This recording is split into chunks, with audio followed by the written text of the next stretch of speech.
अस्सलाम वालेकुम। आज की इस वीडियो में आपको खुशामदीद कहते हैं। उम्मीद है आप सब खैरियत से होंगे। ख़वातीन और हज़रात, जो इज्जत करना जानता है, मोहब्बत करने का अहल वही होता है। मोहब्बत पर इज्जत को फोकियत है और जिस निगाह में इज्जत नहीं वो मोहब्बत के रंग भरने के भी लायक नहीं होती। औरत की इज्जत करना एक इज्जतदार मर्द की निशानी होती है। एक ऐसी ही औरत की सच्ची कहानी है जो आपसे शेयर करने जा रही हूँ। उम्मीद है हमारी आज की ये कहानी आपको पसंद आएगी। लेकिन इससे पहले अगर आपने अभी तक हमारे चैनल 5 मिलियन हब को सब्सक्राइब नहीं किया तो जल्दी से सब्सक्राइब कर लें और साथ में मौजूद बेल नोटिफिकेशन को भी ऑन कर लें ताकि हमारी हर नई अपडेट सबसे पहले आप तक पहुंच सके।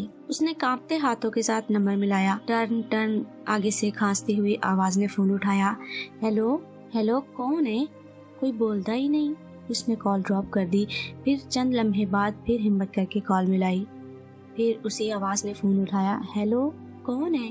हिम्मत करके डरते डरते हेलो कहा। आगे एकदम से आवाज आई। नाजी पुत्र, तू है? क्या हाल है तेरा पुत्र? तू हमें छोड़कर क्यों चली गई पुत्र? क्यों माँ बाप की इज्जत खाक में मिला दी? भाई तेरे खून के प्यासे हुए हैं। कहाँ है तू?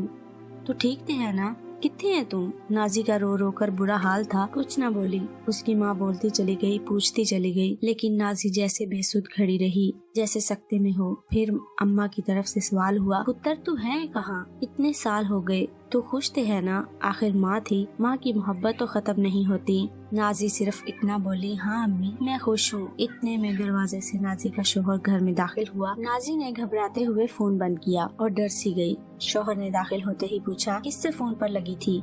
मेरी गैर हाजिरी में तुम दूसरे मर्दों से गप्पे लगाती हो? तुम मेरे साथ भाग कर आई हो, किसी और के साथ भी भागने का इरादा है? ख़वातीन और हज़रात, बेएतबारी औरत, घर से भागी हुई लड़की को जानिसार की वालहाना सच्ची मोहब्बत, अंधे कानून की लाठी, दुनिया के हर मजहब की रजा, मजबूर वालिदैन की रजामंदी, गैरतमंद भाइयों का वक्ती समझौता, यार दोस्तों की दिली खुशी और अपने ज़मीर की आवाज का इत्मीनान मिल भी जाए, लेकिन उसे इज्जत कभी भी नहीं मिलती। अपनी सारी जिंदगी की कीमत पर भी नहीं, अपने आने वाली नस्लों के सामने भी नहीं। इसे सिर्फ समझौते करने होते हैं, वो समझौते जिनसे फरार के लिए उसने ये इंतहाई कदम उठाया होता है। जिंदगी का ये गोल चक्कर उसे सारी जिंदगी गुजार कर ही समझ आता है। इज्जत दुनिया में सबसे कीमती और कामयाब शय है जो हमें दूसरों के रवैये और अपने दिल की आंख में अपने लिए मिलती है। ऐसी लड़की की कभी भी इज्जत नहीं होती जो कि अपने माँ बाप को छोड़ के, अपने बहन भाइयों को छोड़ के एक ऐसे